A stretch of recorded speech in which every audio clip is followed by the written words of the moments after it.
छोले पुरी recipe आजची आहे नवीन recipe chole पुरी। मी इथे 200 ग्राम छोले घेतलेले आहेत, भिजून घेतलेले 4-5 तास। नंतर आपण कुकरमध्ये टाकूयात। कुकरमध्ये एक 15 मिनिटं आपण शिजवायचे, तसं की एक 7-8 शिट्ट्यामध्ये छोले चांगले शिजून होतात। पाणी टाकले मी भरपूर, त्याच्यानंतर मीठ टाकायचं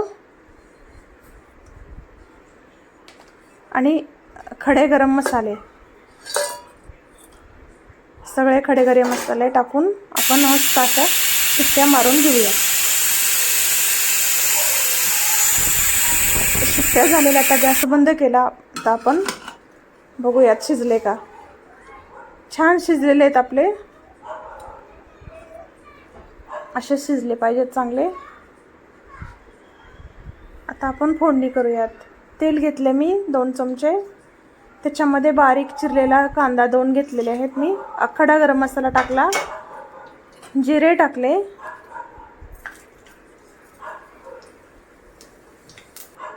नंतर 2 हिरव्या मिरच्या, 2 बारीक चिरलेले कांदे। कांदा लालसर परतून घ्यायचा। कांदा लालसर परतून झाल्यानंतर मी लगेच अद्रक लसणाची पेस्ट टाकली। पेस्ट पण चांगली लालसर भाजून घ्यायची। त्याच्यानंतर मी 2 टमाटरची प्युरी केलेली आहे, मिक्सरमध्ये वाटून घेतले।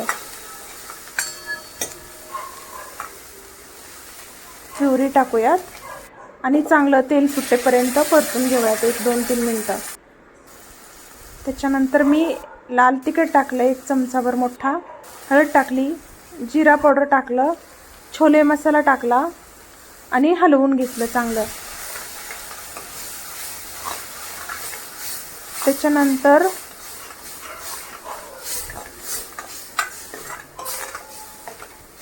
आपण शिजवलेले छोले टाकूयात।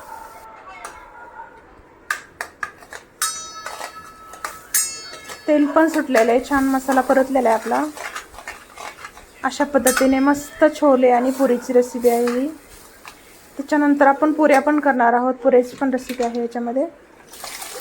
झाले आता छोले झाले, मस्तच अशी चमचमीत अशी भाजी तयार झालेली आहे आपली। बघा किती सुंदर दिसते आणि खायला पण एवढी चविष्ट झाले की बापरे। तेल पण सुटलेले आहे। आता भाजी आपण एक 5 मिनिटं उकडून घेऊयात आणि त्याच्यामध्ये कस्तुरी मेथी आणि कोथिंबीर टाकायची वरून। आता माझ्याकडे कोथिंबीर नाही आहे। कसुरी मेथी थोडीशी गरम करून घेतली आणि हाताने चुरून घेतली आणि टाकूयात। कसुरी मेथीने खूप चव छान लागते भाजीला। कसुरी मेथी टाकून हलवून घेतला आणि गॅस बंद केला। झाले आपली छोल्याची रेसिपी तयार। त्याच्यानंतर मी पीठ घेतलं असं 2 चमचेभर। त्याच्यानंतर मी अर्धा वाटी रवा टाकला त्याच्यामध्ये। पुऱ्या अशा एकदम कुरकुरीत अशा खुसखुशीत छान होतात। रवा बारीक रवा टाकलाय मी। त्याच्यानंतर कलोंजी, कांद्याच्या बिया आणि थोडासा ओवा आणि कलोंजीने पुरी इतकी अप्रतिम टेस्ट होते ना की खायला एकदम जबरदस्तच। आणि 2 चमचे तेल टाकलं। त्याच्यानंतर पीठ असं घट्टसर मळायचं, मीठ टाकलं आणि घट्टसर पीठ मळायचं। अजिबात पातळ चपातीसारखं नाही करायचं, चपातीपेक्षा घट्ट पीठ मळायचं, मग पुऱ्या आपल्या छान होतात। गोळे करून घेतले, एक 10-15 मिनिटं पीठ ठेवायचं मळून झाल्यानंतर। गोळे करून घेतले सगळे आणि मी लाटायला सुरू केल्या पुऱ्या। पुऱ्या ह्या काही जास्त फुगणार नाहीत, कारण कलोंजी आणि ओवा असल्यामुळे जास्त फुगणार नाहीत, कमीच फुगतील। थोडंसं तेल घ्यायचं, नाही घेतलं तरी चालेल, आणि अशा लाटून घ्यायच्यात। पीठ लावून नाही लाटायचं, म्हणजे सगळं तेल खराब होतं पीठ लाटून केल्यानंतर।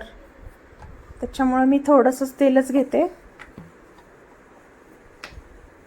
तेलावरती लाटायच्या। झालं आता मस्त आपलं तेल गरम तयार।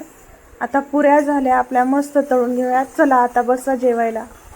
अशा पद्धतीने नक्कीच करून बघा आणि व्हिडिओ आवडल्यास लाईक करा, शेअर करा, सबस्क्राईब करा। थँक्यू। पुन्हा भेटूयात अशाच नवीन व्हिडिओमध्ये। तोपर्यंत गुड बाय।